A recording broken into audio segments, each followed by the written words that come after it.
Can you see it? Oh, yes. Okay. So what we wanted to do was to communicate to the community what the city and the police department in particular, what our plan of action is. So what this forum is that there's basically two efforts that are taking place. The Community Services Director, Terry Lowe, he manages the citywide strategic big picture approach, right? The police, and basically his approach is to look at all of the long-term, larger picture issues, things like shelters, things like mobile service units, shower units, things like that. They're what we call like the macro approach. They're working from the top down. The police department, on the other hand, we're kind of like working from the bottom up, a micro approach.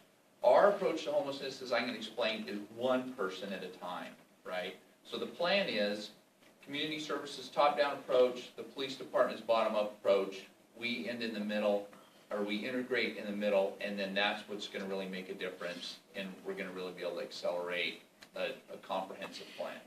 Okay, so the purpose of tonight is I'm going to kind of start from the bottom up and explain the police department's involvement, and then Terry's going to come up and talk about the top-down, strategic. Okay? So, here's kind of like the situation with homelessness. So, Orange County in 2013 did a homeless count, like a homeless census. And then another one was done by Anaheim's Poverty Task Force, right? So, if you look at the numbers, essentially, Anaheim has approximately 27% of the county's homeless population. And a fair number of that population has, unfortunately, some issues. Some have mental issues, and some have substance abuse issues.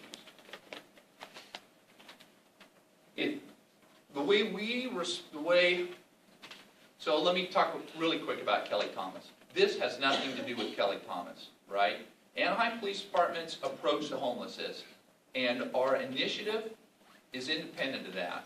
The police department responds to the public, responds to the citizens of Anaheim.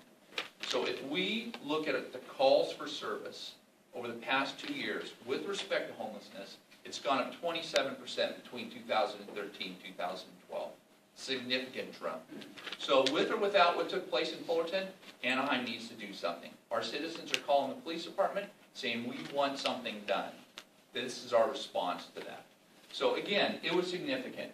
Right now, or in 2013, Anaheim was averaging a little over 500 calls per month on homelessness, right? 500. So that's an issue that we need to try and do our best to resolve. Our busiest locations are La Palma Park, but they're also out west. A lot of attention has been given to La Palma Park because of a lot of people drive by and they see the tents and everything. But if you really look at the homeless population in Anaheim, it's pretty much spread from central to west, right? Because our second busiest location is out at Block Knott and Lincoln. Most of the calls that we get with respect to homeless are disturbance and trespassing. Simple, what I would call simple, small calls. And that's important, and here's why. If you look at our situation, the public is saying that they want something done. Our homeless population is dispersed throughout the central and west ends of the city. And traditionally, the response to disturbance and trespassing calls from a police officer standpoint has been to go to the incident and try and seek cooperation from both sides, both parties, and resolve that incident. And if everybody agrees to just go their separate ways or cooperate with each other, from the police department standpoint, mission accomplished. We go on to the next call because this problem here doesn't exist anymore, right? But if you look at homelessness from a people perspective, that's really not the best solution, is it? Because although we resolved that incident, have we really helped the people involved? No, we haven't. So we've taken a completely different approach towards what our goals are on calls with respect to homelessness.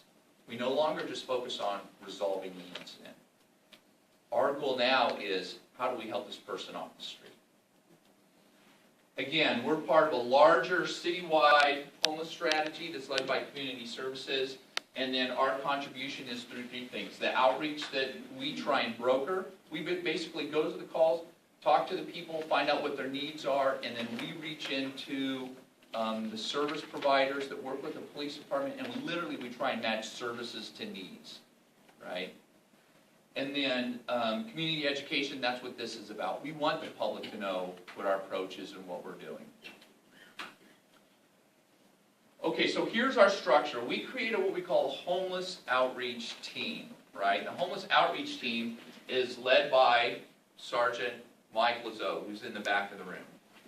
And there's three aspects, three components to this team. The first is PERT. It stands for Psychiatric Emergency Response Team. What we did is we partnered with Orange County Mental Health, and they provide us a full-time mental health clinician. We assign that clinician to 2 officers, and they do nothing except go to mental health related calls all day. That's all they do. Because what we found out is that when the cops traditionally walk up who has mental health issues, if we have a clinician there who basically can take over the care and evaluation, it provides much better service. The other tremendous thing that Orange County Mental Health has done for us is that, is everybody familiar with Welfare and Institutions Code section 5150? Mm-hmm. Right? It gives us, if a person is gravely disabled, unable to care for themselves, if they're a danger to themselves or their others, then they can be taken to a hospital for a 72-hour mental evaluation. So frequently what would happen is, let's say back in the old days before PERT, was the cops would find somebody who says, I want to hurt myself, I want to kill myself, or they're a danger to others. We'd take them to the hospital, they would sit there for 72 hours, and then by that time they kind of calm down a little bit, or the hospital gives them maybe mental health medication or something, and then they're no longer determined to be a threat, and then the hospital releases them, and the person's back on the street. It depends. If they have insurance, the insurance pays for it. If they don't have insurance, the hospital pays for it. So that was kind of like the old day. But now with the clinician partner with the police department, what she does is when they go to the hospital, she follows up, our clinician's a female, she follows up with the doctors on scene, right? And acts as a sponsor. So if they're ready to release the person, she has county mental health services ready to accept the person to make sure that they get sustained care. Tremendous difference. So when we have 5150'd somebody before PERT, I would say probably 80% walk out the door after 72 hours. Now it's completely flip-flopped. Probably 80% of the people that we take in for mental health evaluation are still receiving county services and mental health services because of the clinician. Because not only do they do every one that they respond on, but every morning they come in and they look at every one that was done by the Anaheim Police Department the day before, and they go do follow-up on it. So every person that we take in for 72 mental evaluation receives a follow-up and sustained care through Orange County Mental Health because of the partnership. It's been so successful, we're trying to get another clinician to ride with us. Yes, ma'am? So that clinician is Monday through Friday, 8 to 5? No, she works the same hours as the patrol officers. So she works Tuesday, Wednesday, Thursday, Friday, and then she works every other Monday. So most of the time she just works days hours during the week, yes. What's the ratio of daytime homeless calls to nighttime? I don't know. Or what your PERT really sees as what they're being called to? You lost me on the follow-up. Well, your PERT team is now doing a couple months worth of services. Right. Well, I guess they're only responding during the day, but I'm wondering what's happening at night. Well, what's happening is the normal police officer is taking care of it at night, and then she follows up the next day. But I've got the jump ahead, but I got the data that shows how many people they've contacted, how many people have gone to mental health. So anyhow, this is a structure. So then what we created was homeless liaison officers in patrol, right? We have 7 patrol teams scattered across all shifts. What we did is we asked volunteers who wanted to help contribute, and what we've done is we've given them special mental health training, and then we've also given them an entire day's instruction of what mental health and homeless services are available from the county, from nonprofit, from faith-based. Essentially what we're trying to do is we call it like their bag of tricks. We want to load their bag of tricks so that when they go out and contact somebody in the street, they can kind of like find out what that person needs and then know, oh, okay, you know what, this church here can provide that service for you, this county service can provide that service. Oh, we need a transportation or airfare because this person really wants to go home to their family out of state, and we call a nonprofit organization to come provide that. So this section here, the homeless resources, right, Orange County Mental Health, Coast Foundation, Marie, in the back, Pathways of Hope, and our code enforcement, they provide the services that these police officers try to broker. We try to match needs to services. And all of these services, at least from the city standpoint, are provided non-cost, right? Because they're all through faith-based or nonprofit. Yes, sir? Are we getting any help from the VA? Yes, we get a tremendous amount of help from the VA. We have to take the person to them, though, which is no problem because we arrange it. So again, this is our, if I go through each one of these, so here's the data on our PERT team so far. So they've essentially had 33 days in the field, right? They've contacted 140 people, they average about 4 per day. Here's the two numbers that I like. Assists, 44%. What we call an assist is when the officers and the clinician go out to contact somebody, 44% of the time when they leave, the person is off to help, right? And that could be transportation to the VA. It could be taken to the homeless shelter or the armory because they need a ride. It could be that they're brought in for mental evaluation, right, which happened 36% of the time. It could be that that they need a gas for their motorhome, right? But the bottom line is, instead of just saying, okay, everybody go their separate ways, it's we were able to help move somebody and hopefully put them on a life course correction to get them the help that they want. So that's something we're proud of. Here's the other one. Out of these 62 arrests, only 5 were arrests. I'm sorry, 62 assists, only 5 were arrests, right? Only 5. And I'd be willing to bet a month's change, all 5 were for warrants. Something that we really have no choice because the court says you have to bring somebody. So that tells us a couple things. It tells us there's a lot of ways to help somebody besides the Gray Bar Hotel, right? A lot.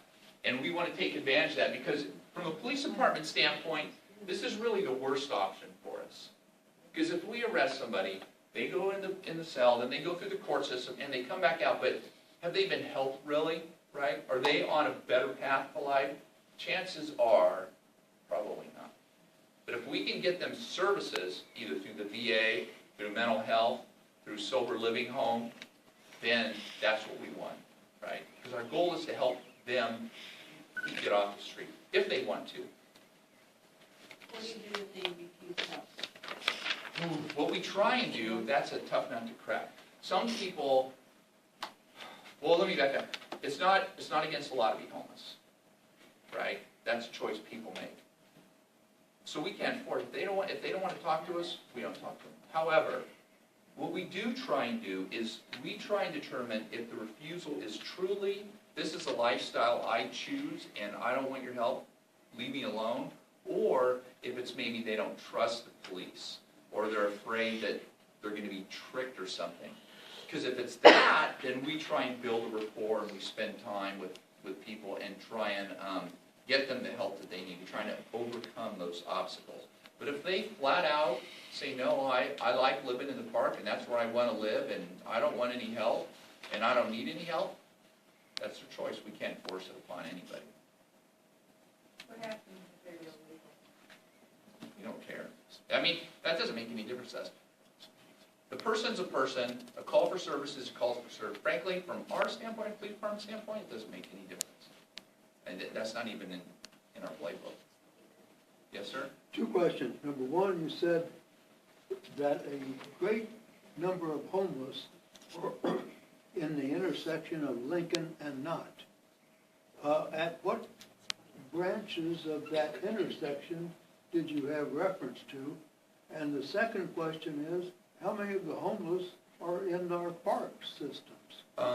Southeast corner of Lincoln and Knott, that shopping center, Yeah. it's a high concentration of calls for service related to Or homeless. staters?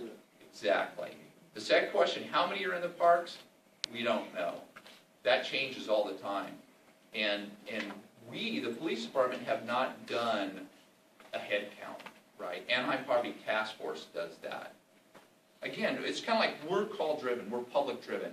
If people say, hey, you know, there's 4 guys sitting out in front of my business drinking, they're scaring away customers, we respond to that.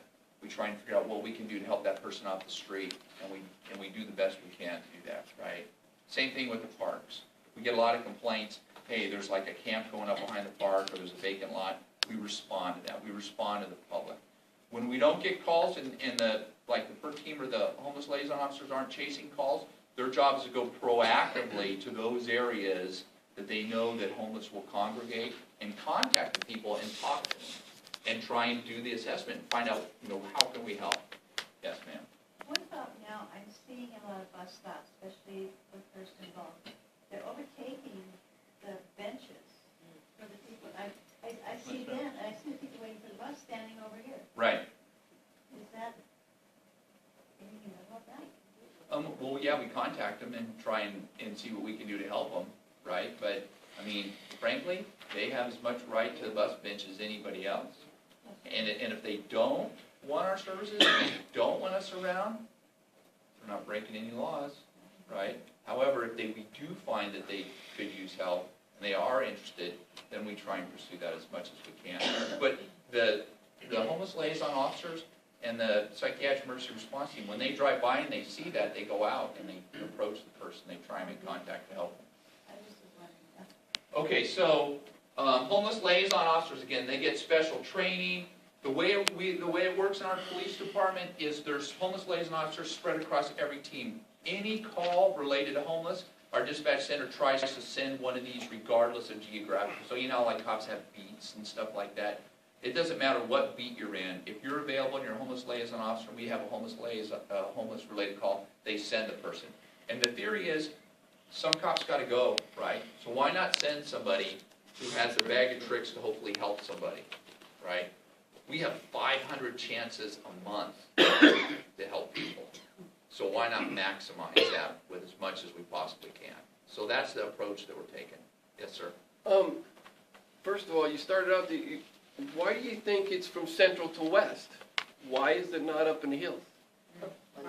I don't know. And then my second question is it not, you say it's not illegal to be homeless, and I understand all that. But in the parks and taking over parks and sleeping in the parks, and I know you guys do sweeps at 10:30 or whenever the park closes, but at 5 in the morning you don't, do a sweep, or 4:30 in the morning you don't do a sweep. And then also, is it not illegal, because I've been told by a police officer, is it not illegal in the city of Anaheim to live on the street in your motorhome or camp in your car? Is that not illegal, or am I wrong in that? I'm not aware of any law that prohibits. There's no law from sleeping in your RV. The only thing we can enforce is when they're parked for more than 72 hours at the location. And we have a traffic officer, or any officer can mark the tires for 72 hours. Code enforcement does it also with their officers. But there's no law then as far as Currently, there's no law I in the can books. bring my motorhome and camp in anybody's front yard I want. Well, not on the front yard, because then you're trespassing. But if you're parked on the street, in front of the Well, house, I mean, there's no law door in the opening books up that says- into their, correct. There's actually a code from 1938, but it's not enforceable because it's talking about a plumbing inspector, and the original intent of sleeping in the RV was back when there was RV parks where you would actually stay in a park, not on a public street type of thing. So that code needs to be modified, or that one be repealed and have a new one. But there's no code on the books in the city that says you cannot sleep in an RV on a public street. But And- we are looking at how and I was down Ball and I noticed that by Disneyland, the RV park there is empty right now for whatever reason. I don't know why. I haven't read anything in the paper. But, you're talking about helping these people with gas or whatever. Hell, why don't you, rent out a couple plots of them and see if they want to stay there?